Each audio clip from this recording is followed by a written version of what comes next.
I help people out with social anxiety. That's my main coaching focus.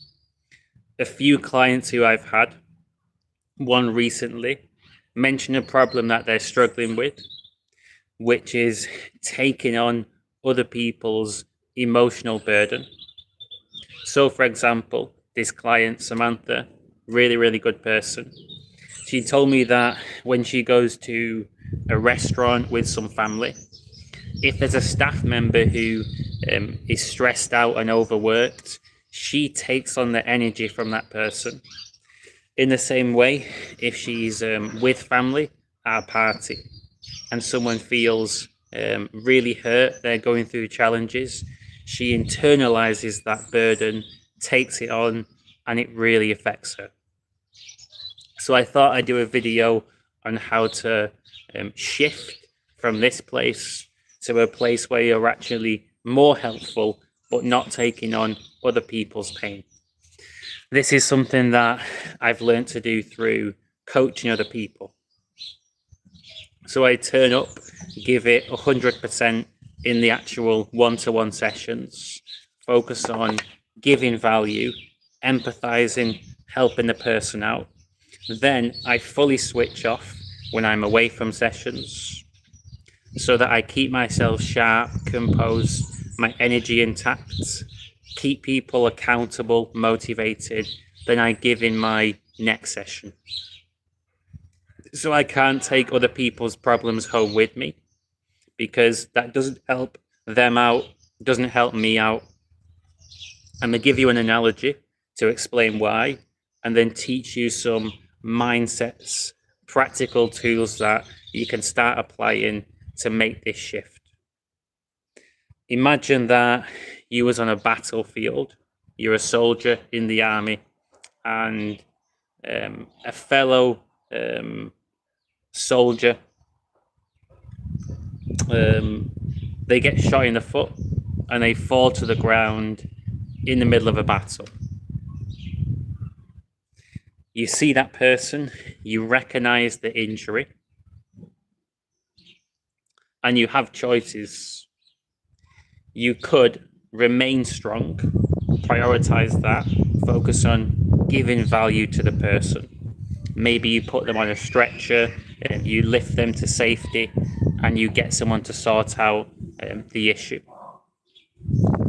Or you could shoot yourself in the foot, so you're internalizing their pain, turning one casualty into two casualties. You have the choice. What's better? We all know it's better to remain strong and give value. And let's go further with this. So if we're getting near the root of this problem, it's to do with guilt. So people with high levels of empathy feel guilty for ignoring other people's problems. They feel guilty for not taking them on and understanding them. So from a noble and kind place, they want to take on someone else's burden and help the other person out.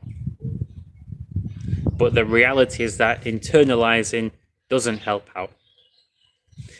You can empathize with things on the external world, in the external world, without taking that on as part of your own reality.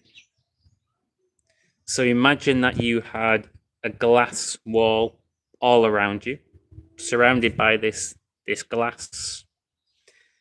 Your empathy allows you to be in tune with other people's emotions. This person over there is feeling really angry. This person's going through pain. This person is super stressed out right now. You can feel that. You can experience that. But it remains external to that glass, remains external to you. It's kinder to keep it on the external for several reasons. Firstly, let's switch roles. Imagine that you was really struggling in life. You was feeling sad for whatever reason, and you went to talk to a friend. Would you want your friend to go away feeling really sad for talking to you? Probably not. Probably that would make you feel worse. You don't want to feel that you're burdening other people.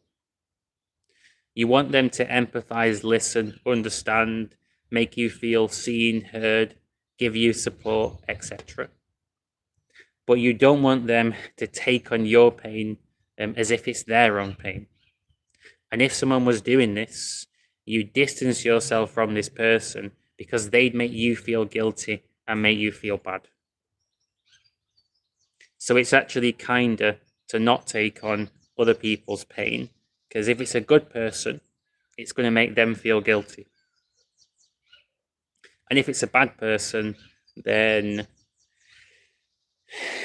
it would make no sense to take on their pain. So either way, it's always the wrong decision. But sometimes when you have a lot of empathy, you just want to be a good person and you're not sure what the best thing to do is. This is the best thing you can do. So other people might be struggling with a challenge in life. You can be on standby to help that person out if need be, and keep yourself strong and sharp so you can do this. That doesn't mean you should do this. It just means that you have that ability. If they were completely overwhelmed or they signaled to you in some way, you could easily jump in and give the value that you need to give. But ultimately, if someone's struggling with a challenge, sometimes it's actually counterintuitive, or it's actually unhelpful to go over there and try and help them out, because you might become a crutch for that person. You might be teaching them that they can't handle their own problems. It's much more powerful to empower people to solve their own problems rather than solving them for them. Because if you solve a problem for them, ultimately they feel that they wouldn't have the ability to do it on their own. So it makes them feel less confident. You have the best intentions, but actually it hurts the other person. There's a mixture of, you want to give a mixture of kind love and strong love as well. You want other people to feel strong, competent, and capable. And by not stepping in, you give them the freedom to do this. But also, you're there and approachable if need be. And even in counseling, coaching, people will say things like empower others to solve problems, don't solve them for them. And I think that generally, in most cases, this is the best approach. So imagine that barrier around you, the glass. So things are external to you. And what you can do is a technique called mindfulness labeling. This is what I'm going to help Samantha with in our next one-to-one in-person session. What this means is you recognize other people's emotions, but you label them as their emotions. This is Miranda's sadness. This is John's stress. And when you do this, you keep yourself from taking on that emotional burden as your problem. And what you can then do is use mindfulness techniques to keep your focus in the present moment. You're out for a meal, having some great food and great time with friends and family. You don't need to be worried about a staff member's stress, anger, or sadness. That's not helpful. That's going to make all the people around the table feel sad. It's going to bring the energy down because you're taking that negativity and projecting it. They want to see you happy, relaxed, comfortable in your own skin. So it's actually kinder to keep yourself in a good mood. So when you feel yourself focusing too much on people outside of that, your bubble and what you want to focus on, you can view them as non-playable characters in a video game. NPCs. They're just carrying out a script, fulfilling a role, they're acting, they're like robots. Of course, you still have that compassion. If you're actually going to interact with that person, you can be thoughtful. But if you're at a distance and not going to actually converse, you can keep them in your mind as NPCs and just blur them out. Focus your attention on the present moment, the people that you're with. Focus on the taste of your coffee, the taste of your food, your own breath.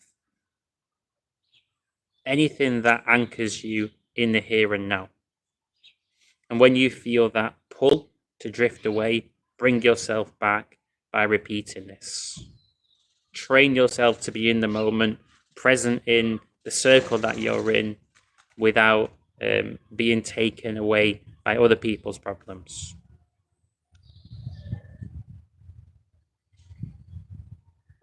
Something you can also practice is selective ignorance. This is what I do. So I've decided what my purpose in life is, my niche, where I want to give my energy and efforts. So this is what I'm focused on.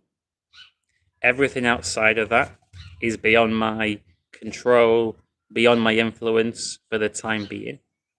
So I'm not going to waste my energy and time on things which I'm not focused on. My focus is helping out my target market.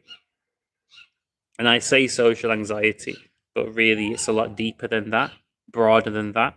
But that is that represents quite a lot of my clients. So I focus on helping out people and giving value in my area. I don't bother too much with politics, the news, global problems. That's not because I'm heartless and I don't care. It's because you only have so much energy to give, and you might as well give it in a productive way and do what's right for you.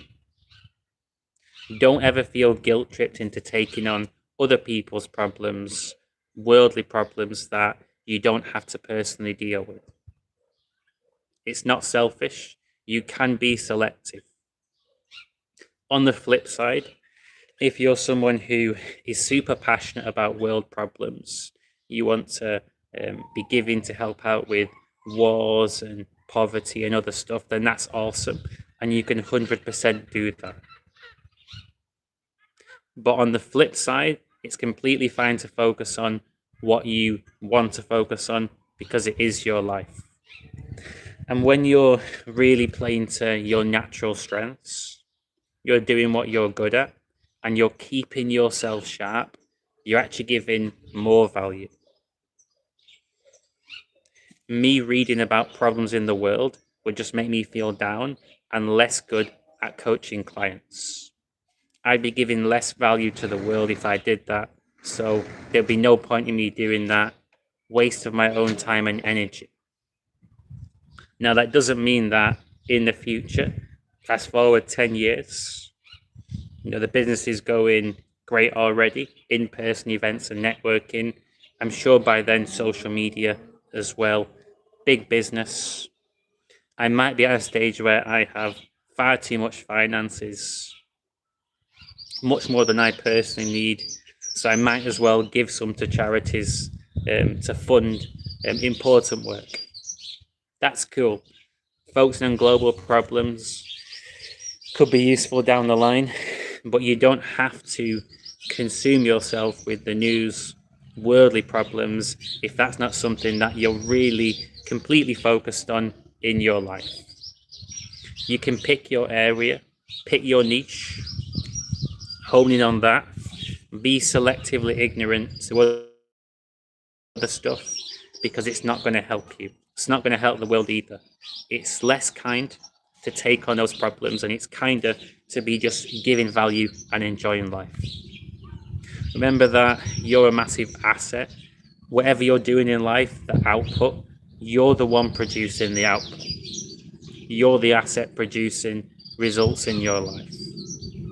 Whether you're a GP diagnosing people, whether you do scientific research, build bridges, social working, coaching, whatever you do, you're the asset producing results. So you have to look after the asset. Don't kill the goose, don't kill the asset. So you keeping yourself sharp, in a good place, mentally, emotionally, physically, spiritually, that's going to result in you producing more value. And it also feels good to live life in this way. If you internalize all the world's problems and things that aren't your responsibility, things that you're not focused on, and everyone did this, people would be walking around really miserable, not smiling, not happy, in a constant state of pain and suffering. It's unnecessary. But if everybody instead focused on their area, their niche, where they're best positioned to give, enjoyed this and enjoyed themselves, a lot more progress would be made and people would be a lot happier. You can start off this positivity spiral, join people living life like this, giving more value and feeling happier. Makes sense. And on the topic of keeping yourself in a good place, you only ever have so much energy you can give in a certain unit of time, say a week, for example. Just like with finances, you might be living on a budget. You might have X amount of money to spend during a week. If you was reckless, spending crazy amounts in one day, you might run out. You might find yourself in a tight spot without much to give. Same thing with energy. You have a budget, there's only so much energy you can give. There's a quota, a packet, it's not infinite. So choosing not to waste your energy and spending it wisely produces the best results. An analogy that came to mind in my last live stream on Instagram was the boxer Floyd Mayweather.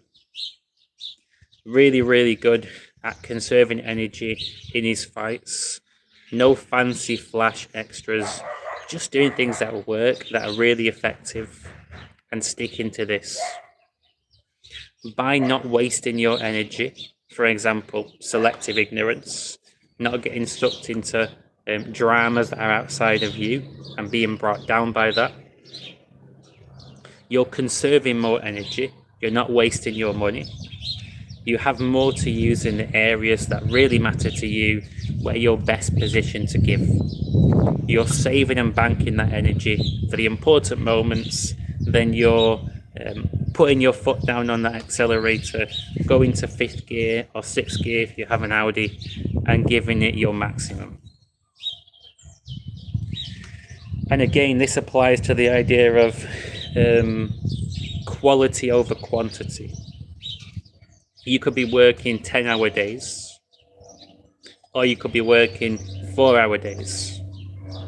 Working 4-hour days could be more productive than 10-hour days, depending on your field and how much energy you're giving, because 10-hour days could be unsustainable. In the same way, I like exercising.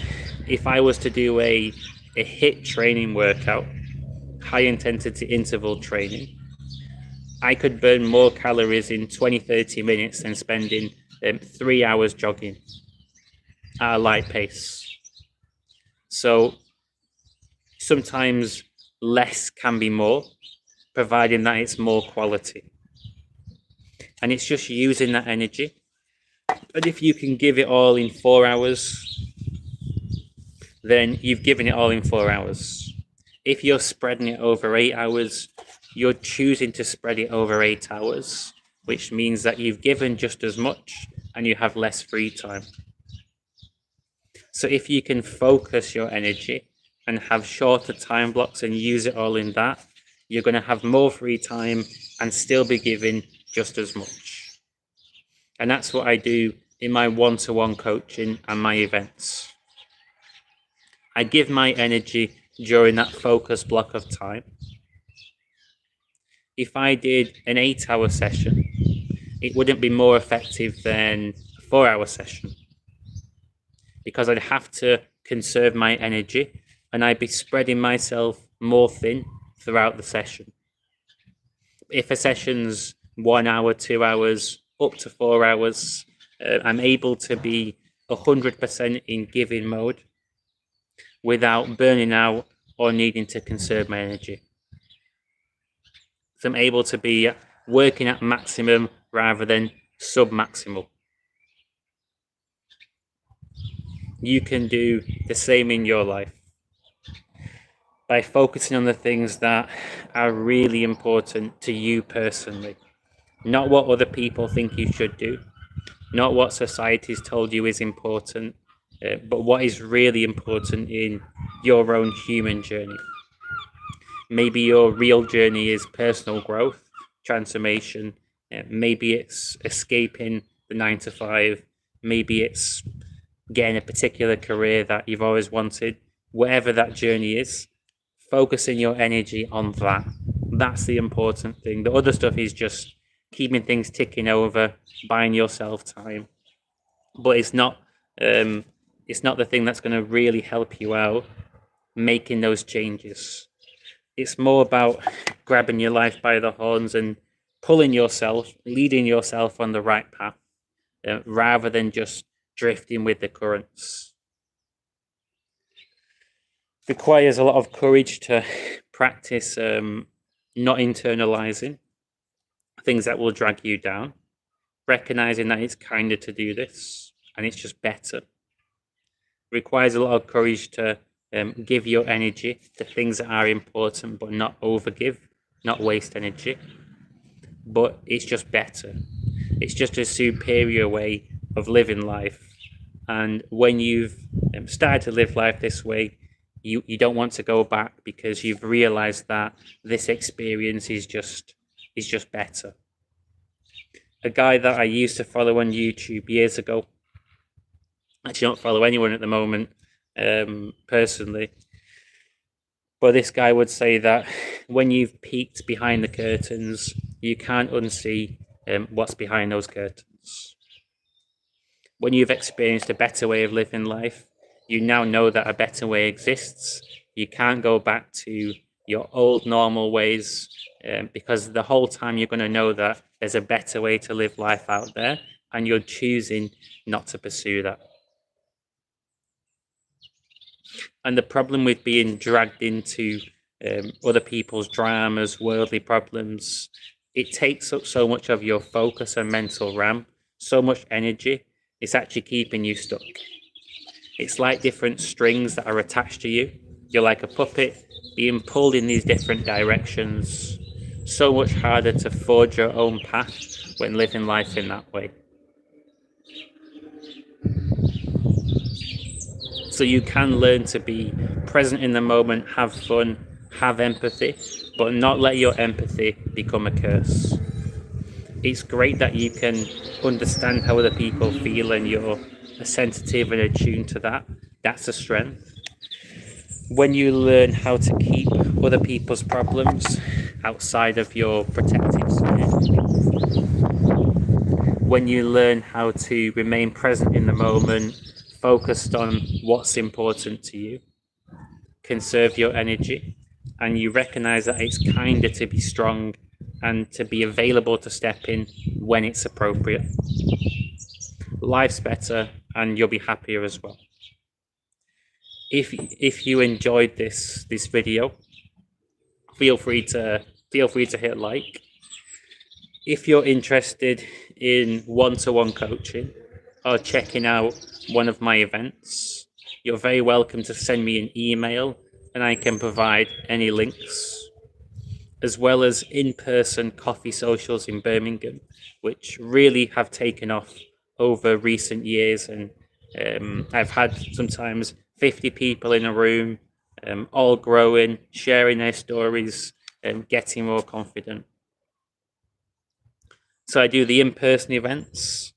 I'm also doing virtual events, which I'm going to launch in the summer when I have the proper setup with the right camera, figured out the right platform, etc. My own stuff, not something that you need to worry about. When I've got that all sorted out, there's going to be virtual events as well. Of course, in person is king. Let's not pretend it isn't. Let's not lie. But virtual events are still a space where you can grow in confidence, connect, work on yourself, share your personality, get past problems, get advice. There's still a lot of growth that's possible. And anything that involves speaking to people, interacting, events, coaching is so much better than passively consuming content on social media. You don't need to watch videos to solve your problems or read books. You need to speak to the right people and get the real world experience. So as soon as you can make that transition, you'll realize that you're growing a lot more. You're getting a lot more value. You don't need to worry about consuming content, because content is like casting a wide net, general purpose. It's not going to be as tailored as having a conversation with a real person. The two things just aren't comparable. It's very, very, very different. And probably anybody watching this, you'll understand that having the right people in your life and the right conversations can really make a difference. And it's a lot more impactful than a random video from a guy on the internet. Although videos can 100% help out and make a difference, no doubt about that, they're just less powerful. Imagine, helpful YouTube videos but on steroids. That's what an event's like. It just packs more of a punch, and you're getting that exposure therapy, which is what you really need to become more confident. You're going to feel inspired as well, a lot lighter. So on the topic of conserving energy, spending it wisely, I've enjoyed this live stream. Made sense to do it outside on a really nice sunny warm day. Now gonna buy a new lens for my camera, get some exercise in, enjoy the rest of my day. Then I'm going to start working on more business stuff tomorrow.